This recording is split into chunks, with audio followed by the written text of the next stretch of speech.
Il più cordiale saluto amici della Wii Sport, siamo all'11° turno del campionato allievi regionali e dal comunale di Acireale per il girone C scendono in campo i padroni di casa dell'Acireale che affrontano il Città di Messina. Da una parte mister Gulisano e i suoi che vengono dalla pesante sconfitta per 5-0 contro i Giovani Leoni, che adesso sono fermi a 17 punti al quarto posto in classifica. Schierano con il numero 1 Dragoto, numero 2 Trovato, 3 Blatti, 4 Cantone, 5 Lavalle, 6 Bella, 7 Genovese, 8 Brancato, 9 Bottino, 10 Faraone, 11 De Luca.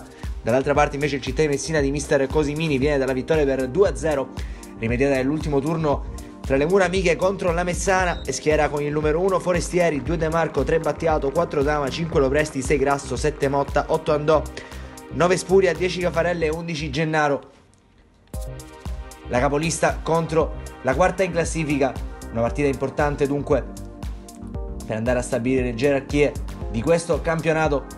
In concomitanza la sfida tra Giovani Leoni e Camaro sarà altrettanto utile per capire gli equilibri di questo girone.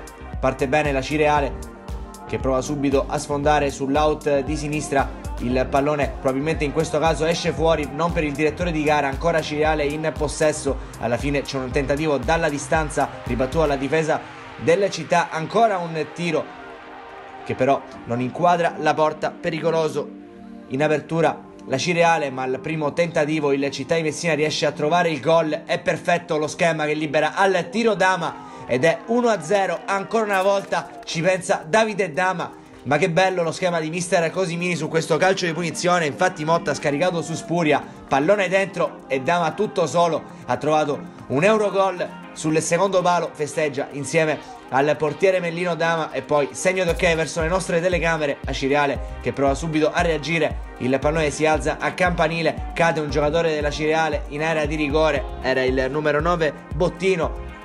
Assolutamente nulla però in questo caso. C'è uno stare lamentele da parte dei padroni di casa. Città di Messina che si rivede in avanti con questa rimessa laterale. Il pallone finisce fuori dall'area di rigore. Il tentativo in girata da parte di Andò viene parato dal portiere Dragoto.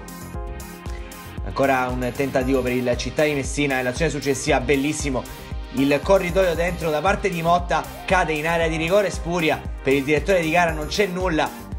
Probabilmente in questo caso Dragoto è riuscito a anticipare Spuria di un niente.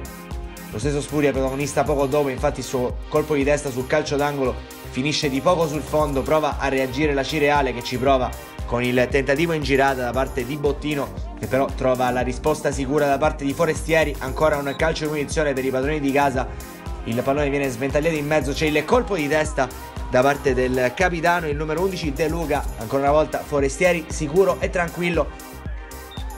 Di lì a poco finirà il primo tempo, infatti arriverà il duplice fischio da parte del direttore di gara che manda le due squadre a riposo sul parziale che vede il Città di Messina condurre per 1-0. Cambia però qualcosa mister Cosimini, infatti esce Gennaro ed entra la Fauci. A inizio secondo tempo viene decretato un calcio di punizione abbastanza dubbio per la Cireale, viene steso così Brancato al limite dell'area di rigore. Sul punto di battuta ci va Genovese.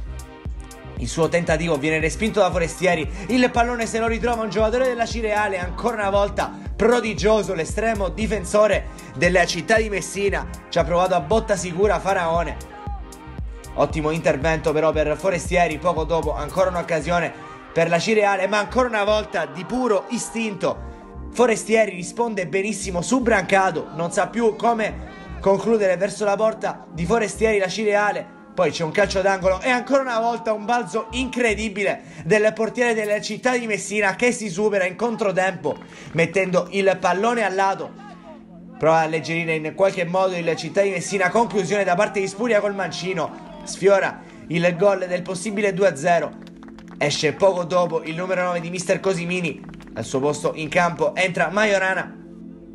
Ma è ancora la Cireale a cercare il gol del pareggio con il numero 10 Faraone che prova con il destro e sfiora il palo al lato di Forestieri. Poi il Città di Messina dall'altra parte con Majorana in area di rigore. Il suo tentativo di testa va a provocare le proteste da parte degli ospiti, che però sono nulle visto che l'intervento non è stato da rigore. Poi viene annullato un gol alla Cireale per posizione di fuorigioco, esce Andò ed entra Catalano nelle file del Città di Messina, che si ripropone in avanti con questo calcio di punizione di La Fauci, alto sulla traversa.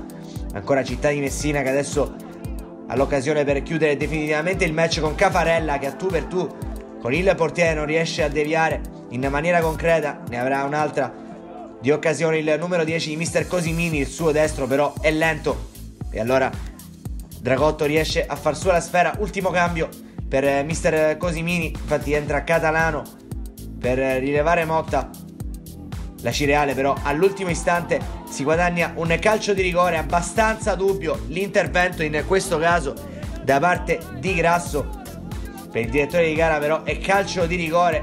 Sembrava netto l'intervento sul pallone del difensore del Città di Messina. Genovese batte Forestieri ed è 1-1 al minuto 80. Praticamente allo scadere i padroni di casa sono riusciti a pareggiare con il calcio di rigore di Genovese. Infatti lì a poco arriva anche il triplice fischio del direttore di gara, che manda in archivio questo 11° turno del campionato allievi regionali. Finisce 1-1 tra Cireale e Città di Messina. Adama ha risposto Genovese su calcio di rigore all'ultimo respiro. In concomitanza vince il Camaro sui Giovani Leoni e la Città di Messina riesce a tenere la testa della classifica. E allora, amici della Wii Sport, il più cordiale saluto da Antonio Caruè e alla prossima.